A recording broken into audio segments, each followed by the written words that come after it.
ਅਗਲੀ ਗੱਲ ਕਰੀਏ ਗਿਆਨੀ ਹਰਪ੍ਰੀਤ ਸਿੰਘ ਜੀ ਦੀ, ਉਹਨਾਂ ਦੇ ਉੱਤੇ ਕਹਿੰਦੇ ਮਾਣਹਾਨੀ ਦੇ ਕੇਸ ਹੋਣਗੇ ਸ਼ਰਮਾ ਜੀ? ਬਿਲਕੁਲ ਜੀ, ਕੱਲ ਅੰਤਰਿੰਗ ਕਮੇਟੀ ਦੀ ਬੈਠਕ 'ਚ ਗਿਆਨੀ ਹਰਪ੍ਰੀਤ ਸਿੰਘ ਹੋਰਾਂ ਦੇ 2 ਪ੍ਰੈਸ ਕਾਨਫਰੰਸਾਂ ਦਾ, 2 ਜ਼ਿਕਰ ਦਾ ਮਾਮਲਾ ਆਇਆ।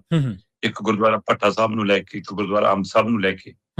ਇੱਕ ਮਾਮਲਾ ਤਾਂ ਗੁਰਦੁਆਰਾ ਅੰਬ ਸਾਹਿਬ ਦਾ ਚੱਲੇ ਰਿਹਾ ਜੀ, ਕਿ ਮੈਨੇਜਰ ਨੇ ਕਾਗਜ਼ ਪੱਤਰ ਇੱਧਰ ਉੱਧਰ ਕਰਕੇ ਕੋਈ ਜ਼ਮੀਨ ਵੇਚਤੀ। ਉਹ ਮਾਮਲਾ ਤਾਂ ਅਦਾਲਤਾਂ 'ਚ ਹੈਗਾ ਹੀ ਹੈ। ਪੰਜਾਬ ਸਰਕਾਰ ਵੀ ਆਪਣੇ ਹਿਸਾਬ ਨਾਲ ਪੈਰਵੀ ਕਰ ਰਹੀ ਹੈ, SGPC ਵੀ ਕਰ ਰਹੀ ਹੈ। ਪਰ ਕੁਝ ਜ਼ਮੀਨਾਂ ਇਹਨਾਂ ਦੀਆਂ ਗਵਾਂਡਾ 'ਚ ਆਈਆਂ, ਉਹਨੂੰ ਲੈ ਕੇ ਵੀ ਗਿਆਨੀ ਹਰਪ੍ਰੀਤ ਸਿੰਘ ਨੇ ਸਵਾਲ ਖੜੇ ਕੀਤੇ ਸੀ ਜੀ।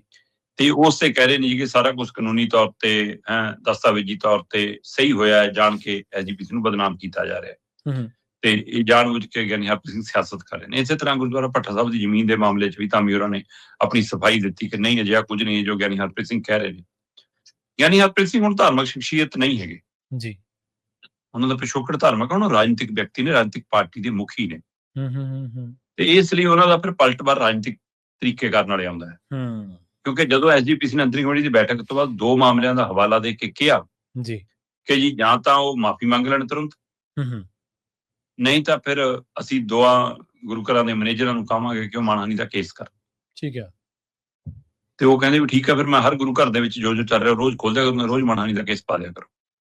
ਮਤਲਬ ਇੱਕ ਤਰ੍ਹਾਂ ਉਹਨਾਂ ਨੇ ਰਾਜਨੀਤਿਕ ਤੌਰ ਤੇ ਆਪਣੇ ਨੂੰ ਮਜ਼ਬੂਤ ਦਿਖਾਇਆ ਕਿ ਮੈਂ ਸੱਚ ਕਹਿ ਰਿਹਾ। ਕਿਉਂਕਿ ਇਹ ਫੈਸਲਾ ਉਸ ਤਰੀਕੇ ਨਾਲ ਲੈਣਾ ਕਿ ਫਿਰ ਤਾਂ ਬਹੁਤ ਕੁਛ ਹੈ ਜੀ, ਰੋਜ਼ ਕੇਸ ਕਰਦੇ ਰਹੋ। ਹੁਣ ਇਸ ਮਾਮਲੇ ਦੇ ਵਿੱਚ ਕਿਤੇ ਨਾ ਕਿਤੇ ਸਪਸ਼ਟ ਦਿਖਦਾ ਹੈ ਕਿ ਗਿਆਨੀ ਹਰਪ੍ਰੀਤ ਸਿੰਘ ਨੂੰ ਜਦੋਂ ਹਟਾਇਆ ਗਿਆ ਸੀ, ਤਦ ਵੀ ਉਹ ਬਦਲਾਖੋਰੀ ਵਾਲੀ ਭਾਵਨਾ ਚ ਝਲਕਦੀ ਸੀ ਜੀ। ਕਿਉਂਕਿ ਤਦ ਵੀ ਇਹ ਸਵਾਲ ਆਇਆ ਸੀ ਕਿ ਜੇ ਉਹਨਾਂ ਤੇ ਇੰਨੇ ਦੋਸ਼ ਗੰਭੀਰ ਨੇ ਤਾਂ ਉਹ ਜਥੇਦਾਰ ਕਿਉਂ ਲਾਏ?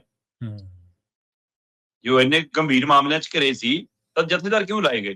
ਤੇ ਜਦੋਂ 2 ਦਸੰਬਰ ਵਾਲੇ ਫੈਸਲੇ ਆ ਗਏ ਤੇ ਉਹਨਾਂ ਚ ਕੁਝ ਫੈਸਲੇ ਤੁਹਾਨੂੰ ਪ੍ਰਵਾਨ ਨਹੀਂ ਹੈ ਨਾ, ਤੁਹਾਡੀ ਬਾਦਲ ਦਲ ਦੀ ਜੁੰਡੀ ਨੂੰ ਲੱਗਿਆ ਕਿ ਤਾਂ ਸਾਨੂੰ ਨੁਕਸਾਨ ਪਹੁੰਚਾਉਣਗੇ, ਫਿਰ ਤੁਸੀਂ ਪਰੇ ਕਰ ਲਿਓ, ਦੋਸ਼ਾਂ ਨੂੰ ਸਾਹਮਣੇ ਲਿਆਏ। ਤੋ ਇਸ ਲਈ ਉਸ ਤੋਂ ਬਾਅਦ ਇਹ ਰਾਜਨੀਤਿਕ ਵਰਤਾਰਾ ਆਪਾਂ ਦੇਖਿਆ ਕਿ ਜਦੋਂ ਪ੍ਰਧਾਨ ਬਣ ਗਏ ਸਾਰਾ ਕੁਝ, ਹੁਣ ਉਹ ਇੱਕ ਧਿਰ ਨੇ, ਉਹ ਤਕੜੀ ਧਿਰ ਨੇ, ਕਮਜ਼ੋਰ ਧਿਰ ਨੇ। ਵੋਟ ਰਾਜਨੀਤੀ ਦੇ ਵਿੱਚ ਵੋਟਾਂ ਨਾਲ ਫੈਸਲਾ ਇਹ ਵੱਖਰਾ ਸਵਾਲ ਹੈ ਨਾ। ਸੁਖਬੀਰ ਸਿੰਘ ਬਾਦਲ ਆਪਣੇ ਤਰੀਕੇ ਨਾਲ ਅੱਗੇ ਵੱਧ ਗਏ ਨੇ, ਆਪੇ ਪ੍ਰਧਾਨ ਮੁੜ ਕੇ ਥਾਪ ਲਿਆ ਗਿਆ, ਉਹ ਸਾਰੀ ਕਵਾਇਦ ਹੈ ਜੀ।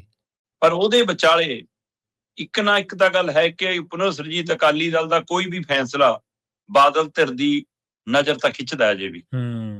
ਸਹੀ ਹੈ।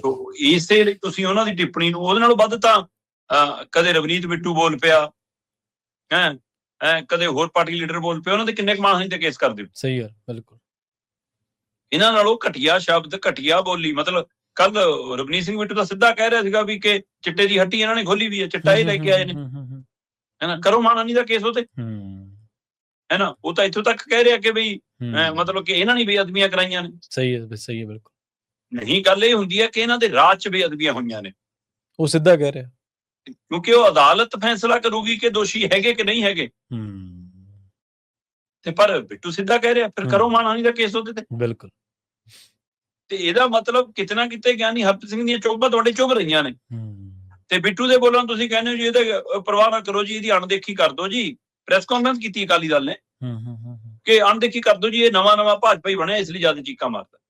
ਅੱਛਾ। ਕਿਉਂਕਿ ਤੁਸੀਂ ਵੀ ਭਾਜਪਾ ਦੇ ਖਿਲਾਫ ਖੁੱਲ ਕੇ ਬੋਲਣ ਦੀ ਹਿੰਮਤ ਨਹੀਂ ਕਰ ਪਾ ਰਹੇ, ਚਾਹੁੰਦੇ ਨਹੀਂ ਬੋਲਣਾ, ਤੇ ਪਤਾ ਨਹੀਂ ਕਦੋਂ ਕਿਹਨੂੰ ਜੱਫੀ ਪਾਉਣੀ ਪੈ ਜਾਵੇ।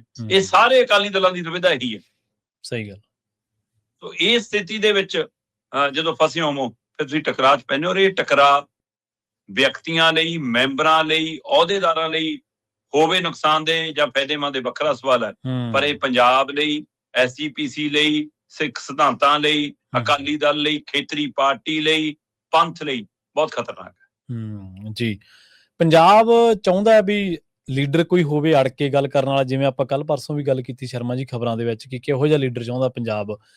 ਪੰਜਾਬ ਦੇ ਲੀਡਰ ਚਾਹੁੰਦੇ ਆ ਪੰਜਾਬ ਨੂੰ, ਪਰ ਅੜ ਕੇ ਨਹੀਂ ਗੱਲ ਕਰਨੀ। ਉਹ ਉਧਰ ਨੂੰ ਉਲਾਰਵਾਦੀ ਹੋ ਕੇ ਗੱਲ ਕਰਨੀ ਚਾਹੁੰਦੇ ਆ, ਉਹਨਾਂ ਦੇ ਨਾਲ ਵਿਗਾੜਨੀ ਨਹੀਂ ਚਾਹੁੰਦੇ ਅਸਲ ਦੇ ਵਿੱਚ, ਜਿਹੜੇ ਪੰਜਾਬ ਨਾਲ ਪਹਿਲਾਂ ਹੀ ਵਿਗਾੜੀ ਬੈਠੇ ਆ।